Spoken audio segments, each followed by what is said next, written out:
The United States Navy operates 11 aircraft carriers, 68 submarines, and over 90 cruisers and destroyers with a naval budget exceeding $230 billion annually. Russia operates one aircraft carrier that's been in dry dock for years, approximately 50 submarines of varying capability, and a surface fleet that's rusting faster than it can be modernized, on a budget around $8 billion.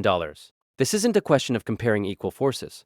It's whether Russia's asymmetric strategy of submarines, hypersonic missiles, and geographic advantages in Arctic and Black Sea waters can overcome overwhelming American superiority in nearly every measurable category. This is every major naval platform both nations would deploy, the scenarios where Russia might actually have advantages, and whether Cold War legacy can compete with 21 dangerous naval capability.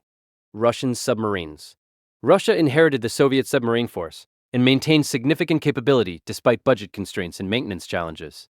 The submarine force is where Russia remains genuinely competitive with the United States, operating boats that American anti-submarine forces must take seriously.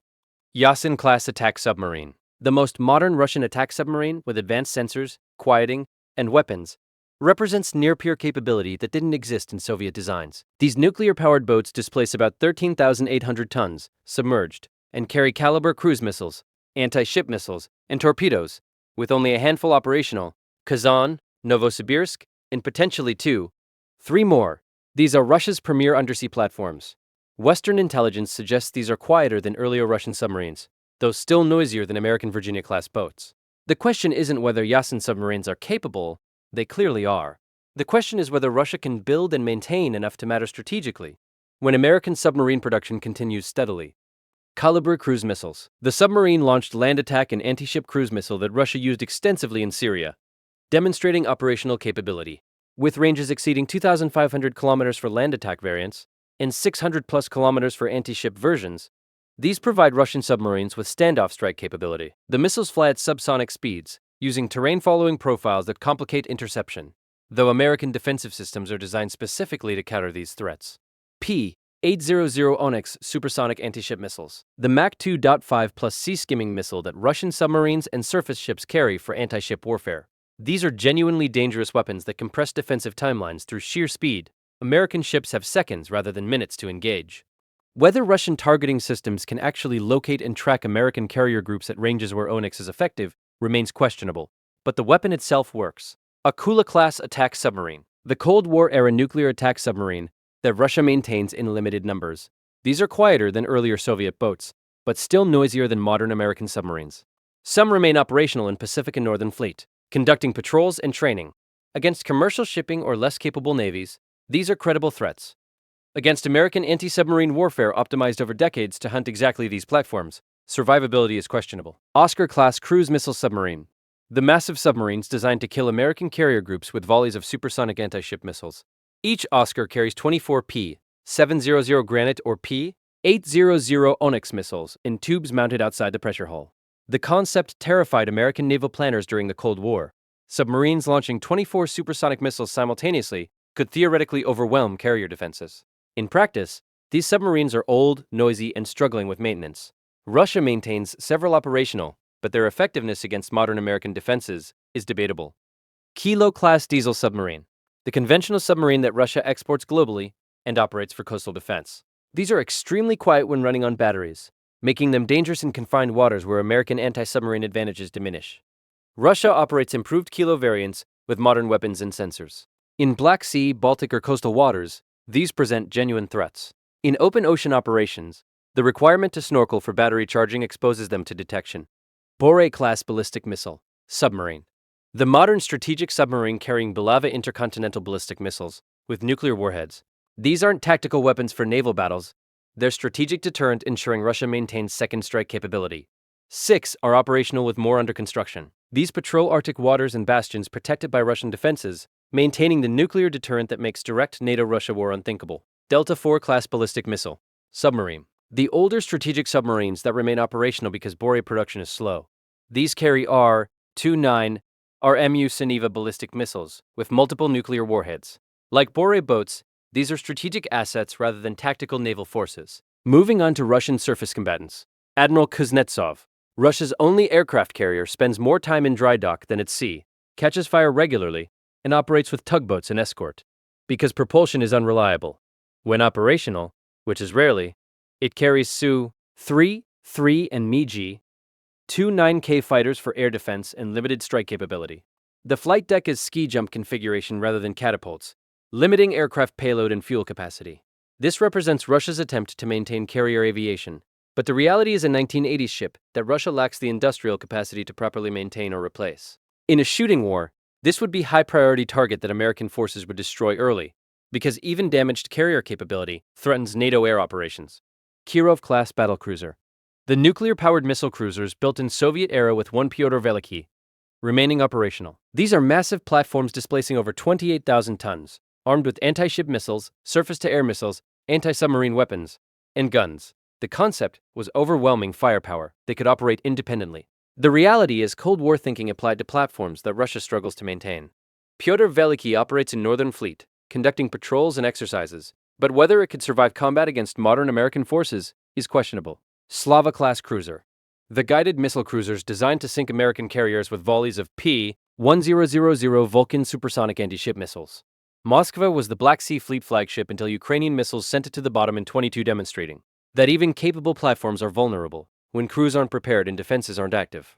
The remaining Slava cruisers, Varyag in Pacific Fleet and Marshal Ustinov in Northern Fleet, represent significant capability on paper, but suffer from age, maintenance issues, and the demonstrated vulnerability that cost Moskva.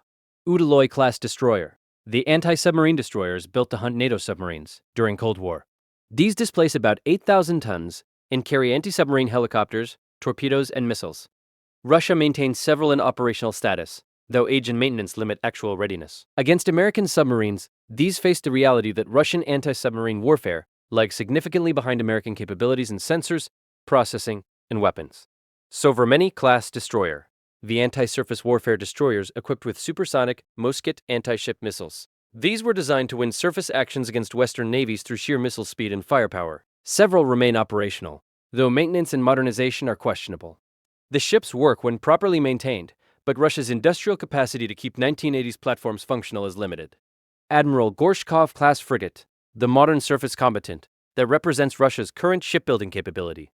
These frigates displace about 5,400 tons and carry modern weapons, including caliber cruise missiles, anti-ship missiles, and air defense systems. Russia is building these gradually, for operational with more under construction.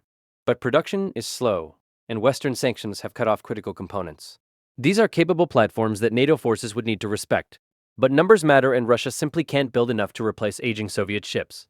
Starogushkie-class corvette. The small surface combatants for coastal defense and patrol. These displace under 2,500 tons and carry limited weapons, primarily for anti-submarine and anti-surface missions in coastal waters.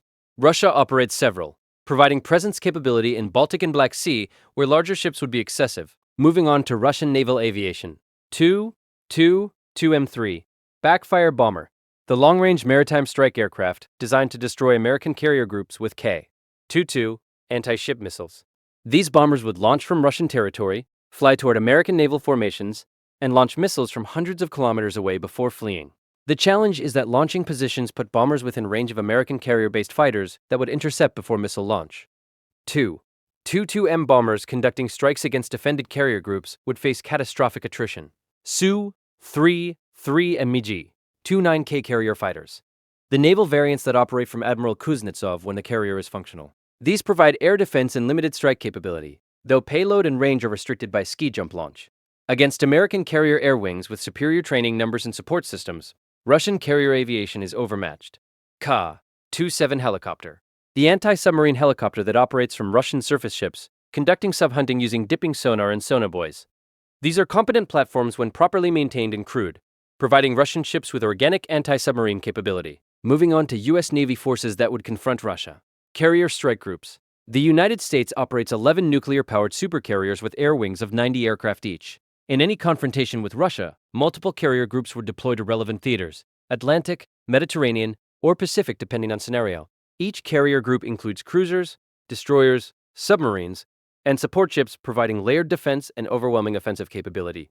Russian forces face the mathematics of attacking platforms defended by systems specifically designed to survive Soviet-era mass missile attacks. Modern American defenses are evolved responses to exactly the threats Russia fields. Virginia-class submarines. The attack submarines detailed in previous analysis represent overwhelming advantage in undersea warfare.